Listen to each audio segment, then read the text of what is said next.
एगो साड़ी आई रहे माई हमर देले रहे झांपी में डाल के। अच्छा फुआ के गोड़ वाला वैसे नहीं भका देख ली अच्छा बाटे साड़ी ना तो लड़की ही अब जानते बड़ू नए नोचर के ना तो अच्छा तो बाटे बनारसी बाटे साड़ी में जी सब कोई के अच्छा अच्छा बहनिया के पतो बाटे भाई सब कोई के तो देख लो एथु क के गोड़वा लाग लो आखिर लगबे करबू। अब तो बतावा कहत रहो कि माई 10 दिन रहब अचानक बेरा कहते कि जाइब काहे ने ओकर दुल्हा फोन कइलन कि का बारात कहिए के ना चले गवन घरवा में काम लागल बा उजू कहां बानी दीदी जी बुला ए बुचियो पूनम अरे माई आवा भौजी बोलाओ तरी एमे सब बाटे जो जो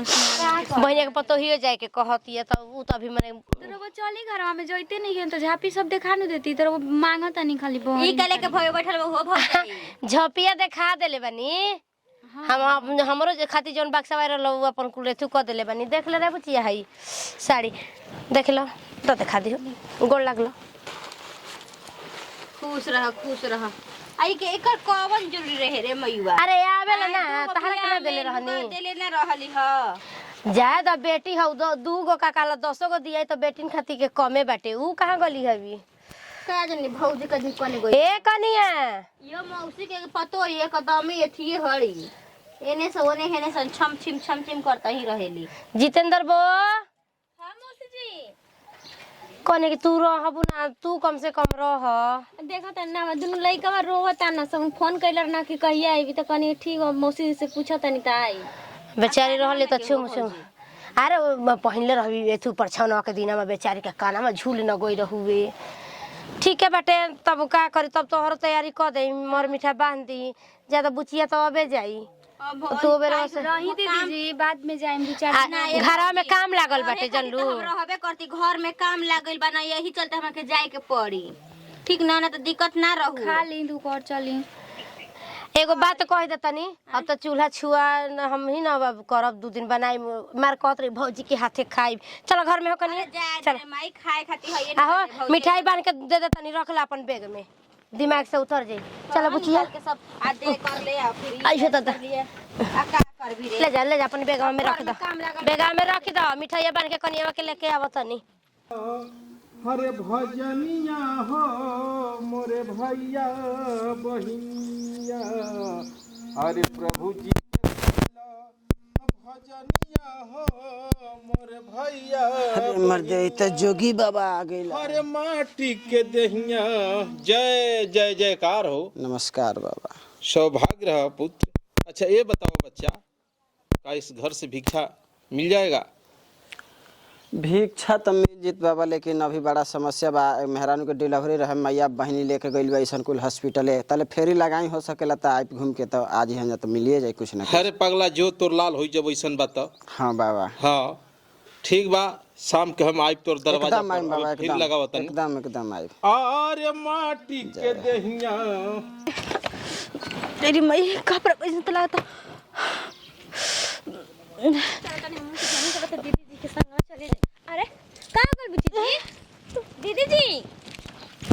मम्मी जी मौसी जी देखिए ना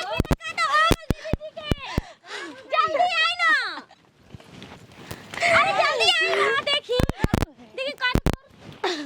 पुरान अरे दीदी जी छोड़ दे हमके का कुछ बोल कह दे कि छोड़ दे हमके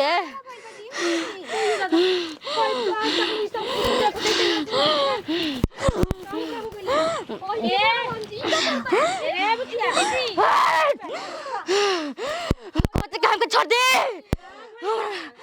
और मैं कोई ठीक है समाज ठीक जो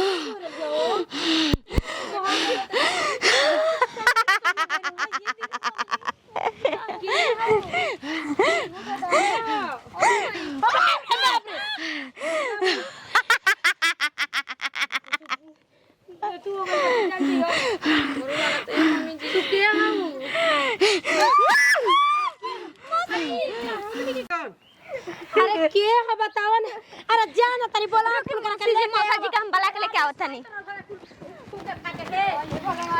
अरे तार का हमें लइके बिगड़ ले बिया आई मौसा जी आई देखी देखी का गला दीदी जी चल गनी कुल बियावा तिलका में के कुल पतल बटवर के धइर ला बुढ़ा बाड़ा तब लड़ाई बुढ़ावा मम्मी जी देखी ना का हो ओजे ना धल हली सही कर के बुचिया दीदी जी अरे भैया दीदी जी हम गोरे नहीं होने कुल सफाई करे जल्दी लेके चल सुना मजरा भकवाइल बड़ा जा एकरा का बीमारी भइल बा हां मुड़ी हिला हिला करत ये तहनी के बुझत भूत के साया बाटे हां लागते बाटे केहू के गलिया में घूमत रहन उहे के देखावा जाना तनी जोगी में हाथ में का देखता अरे महाराज जोगी देखिए हम भले सोखा ओखा अब जान ना देखली देखाइए नहीं हल जा लेके चली ना मौसी जी जोगी बाबा के चल बुचिया बतावा नहीं कि हमारे जा तक ले घरे अपन ये दादा कनी तू चल घर में कनी तू चल घर में हां नाजी बक हमू जाई अच्छा चल तो माटी के दहिया हो माटी होई जई है हो कोई नाही कुछ लेके जाई हो अलख निरंजन सदा। अच्छा बबुआ ई बताओ जाहू बड़ा भीड़ बाहू जी का कुछ बात बगा एगो गांव के लड़की रही विदाई होत रहा एक बाइक बीमार हो गई अब का हो गइल बा तो हमने के हाला भइल हता ओजे ले आवत तनी का है तो हम जाना जात नहीं खा जा हिजा बैठल बड़ा जा ओजे ले नहीं तो तनी हिनकाले समाचार कल तनी एगो काम रहल हिनकाले। अच्छा ठीक बा ई गांव दुखी बा हमार मांगल खाली ठीक नहीं है गांव में ना ना बाबा तनी देख लिए तो हरे संग नहीं कुछ हो जाई। अरे का बाबा हमरे का झूठ बोल के ले कहला कि जोगी बाबा आइल बड़ा का जोगी बाबा चल गइल करता है लेकिन अब तक का कहीं अब का कर बुझा बोला जा कनिया ए गांव में रहन त झूठ बोला तनी जब देखम तने ना कहब देखो कहत आई बाबा गोल लगा तनी सुखी रह जा बाबा देखी ना हमार बेटी के का हो गइल बा बाबा अरे ये कहत बहन कबे ले होश नहीं के होश नहीं के हॉस्पिटल में कहीं ना देखौलू हुजा अभी तो लेके जात रही जे त ई कहत रहन बबुआ की जोगी बाबा के तनी देखा दो जे तो हम का कहीं जय हो गुरु गोरखनाथ माताजी रउआ रोई मत ठीक बाबा हमार रनिया के घर बनत रहे रनिया अपनी घरे जाए वाला रली है बेरा तले काज ले का हो गइल हे परमात्मा देखी बाबा जल्दी तनी तनी ओइछ के तनी जय है परमात्मा। ए दादा ई कुल का हो गइले मम्मी जी ने जय है गुरु गोरखनाथ। अरे पगली का भइल बाबा तोर नया नया पतो कौन आइल बिया हां ई कान सामने ही तो बैठल बड़ी का भइल बाबा भइल कुछ नहीं खे न तो होखे के तो बहुत कुछ भइल बा हो गइले एकरा बक्सा में एकर भौजाई देले बिया एकरा के ओकरा में भूत क के देले बिया आ वही लुगा ले ई गोड़ लाग लेल बिया हां आई अपना देही पर डालत रहिया उ लुगा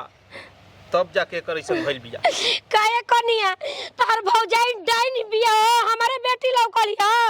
आय एकर त तनी हमर बेटी के निमन हो जात देखा ना तोहर नहर के लोग के पानी पानी को दिन त कहियो कि का कहत रहे हे कनिया चुप रह पहले ठीक करवा झगड़ा करबू ए बाबा हो जाई के गलती बाबा उ का करी साड़ी के बताई बाबा साड़ी तोरा समांगा तनी साड़ी जौन गोड़ लगले बिया साड़ी एकरा बेगे में बा आ जो लेके आओ कने जल्दी लेके आओ तू छुई मत करा के जय हो गुरु गोरखनाथ। बाबा जल्दी निमन को दे हम का जवाब दे खींची जय है परमात्मा। रुआ के हम बार बार अपन चरण स्पर्श करतनी है गुरु गोरखनाथ रुआ हमरा के शक्ति दी भगवान ई कुल का हम सुनत तनी हम तो सोचला ना चल बेटी ऐसन करी उठ धर बाबा के तो लगे कुछ ना होई और मम्मी जी देखिए दीदी जी हिले लगली बुचिया जय हो गुरु गोरखनाथ। दीदी बुचिया उठ के बैठो तो अरे मरनिया का जरूरत रहे साड़ी पहनला के सदा सुहागिन रह बेटी। देख ये साड़ी में का बा बाबा हमनी से दूर हटा दी बाबा अरे हम भाई तो घबड़ो मत ये साड़ी में देख खूंटा में लौंग बा कि ना तोहनी के दिखा देतनी ओई दादा होई देखो ई केवन साड़ी रे बिना साया के खूंटा में जय है गुरु गोरखनाथ। जय है परमात्मा। आखिर ऐसन काहे हाय देख लो अपन भौजाई के कारनामा है खेलवड़िया का कइले बिया उनका ना झोटा पेरिया के मरनी त कही हन हां ए बाबा सही हाय हो भगवान होइसनो हित गानाई होखेला हो दादा हां ई का कर दिया का भरोसा करी हित न त दूसरा के जीवन लिहल चाहतिया ए बेटी के दोष नहीं खे जौन अपन पतो हो कि तू कहत रही एकर दोष नहीं खे हम तो जानतो नहीं कि दोष बा एकरा भौजाई के ई तो मानला गोड़ लागलस तोरा बेटी के ओझा सोखा का बेटी होखी बाबा